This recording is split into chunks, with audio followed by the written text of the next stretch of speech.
The reason why, again, I titled the subject, Benjamin Banneker and the Black Right, Founders of the American Republic, is because, indeed, our ancestors taught the Europeans government. Again, although we have not had this information. Now, what do you mean our ancestors taught these people government? Which ancestors are you talking about? Some of the people who I just identified. The Wabanaki Confederacy is still in existence, and the people in it are not the original founders of it. Okay? Now I'm going to read a few things for you to verify some of this history that deals with the initiation of Caucasians. Now, the Bible and Quran, as we have talked about before, deal with the legacy of an ancient people who are called Israel. Israel, the word Israel comes from the Egyptian word Osiris, or Sare, Isra. That is the etymology and the origin of the word. It's found in two places. The Merenptah stele, which is a stele made in the 19th and 20th dynasties of Egypt, and in the pyramid text. But I want to read you some information from the people who were governing right prior to the Constitution under the Articles of Confederation. Everybody know what the Articles of Confederation is? Anybody know? Can somebody tell me what the Articles of Confederation are? Anybody know? Articles of Confederation. Okay.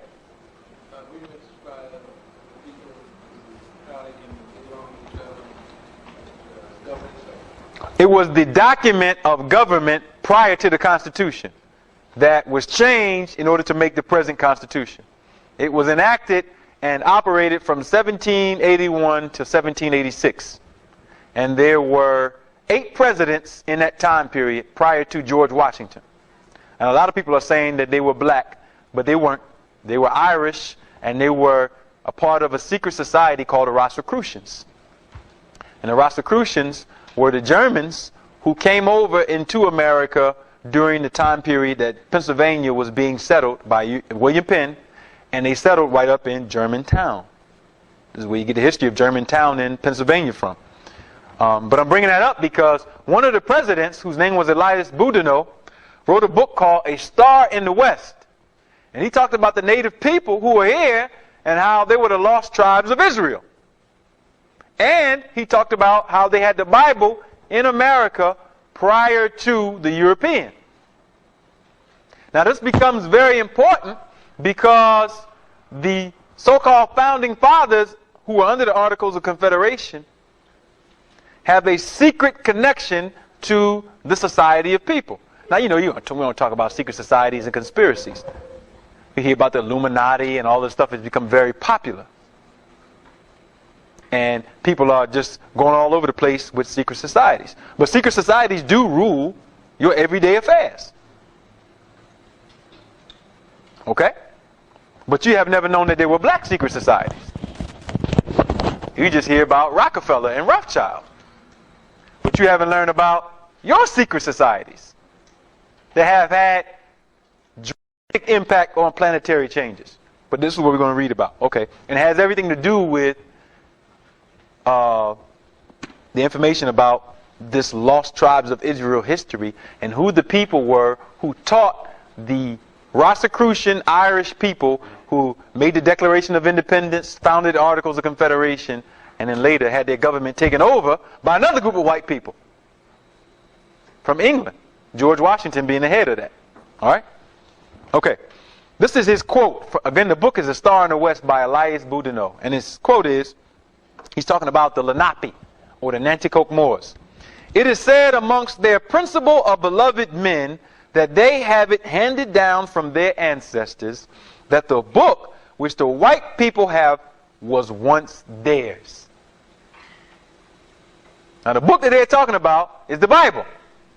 Now again, I'm telling you, the Bible is the history of the most ancient lineage on earth, which is this Moorish or Israelite history.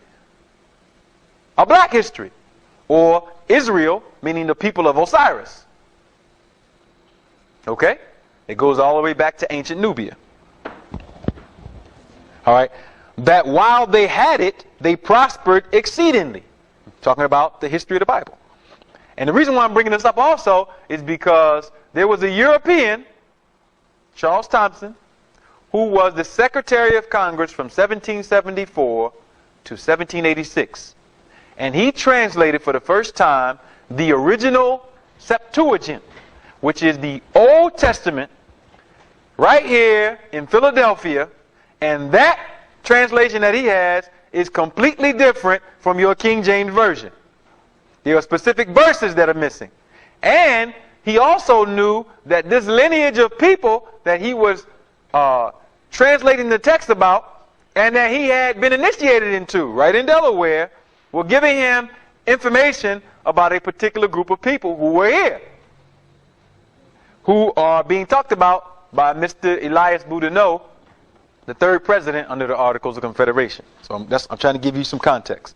That while they had it, they prospered exceedingly, but that the white people bought it from them and learned many things from it, while the natives lost their credit. Now, when did that happen? Most people do not know that the first time that the Old Testament was written down was in Egypt, 285 BC, under a pharaoh called Ptolemy Philadelphus. Now, it's interesting that you get this place named Philadelphia.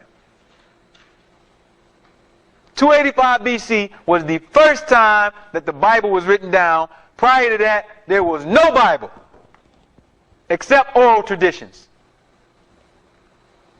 I know you don't believe that because you taught that Moses received the 5 books. That's a lie. You can verify it right in the Bible because he didn't write about his own death, which is recorded in Deuteronomy. Hebrew was not even a language when the biblical scholars say that Moses lived. And when we find out who Moses really was, then we understand where and why there's so much confusion.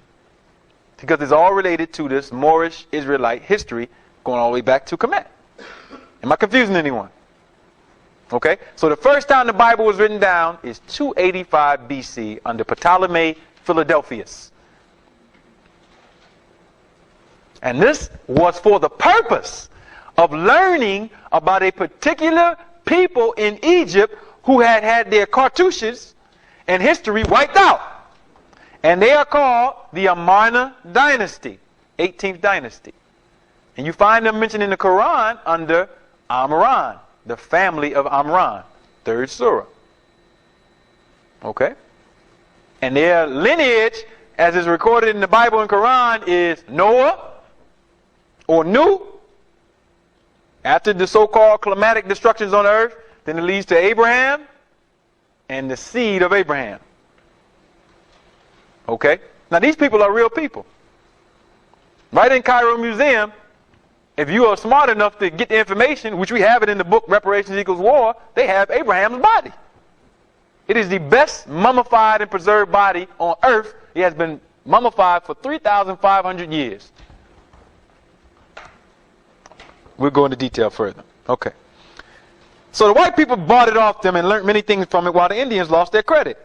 Offended the Great Spirit and suffered exceedingly from the neighboring nations, that the Great Spirit took pity on them and directed them to this country.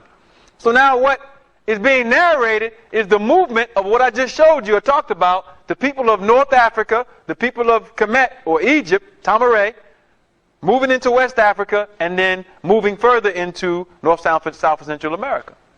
And if you look at the time period of the largest expeditions, they were taking place during the 2 time periods.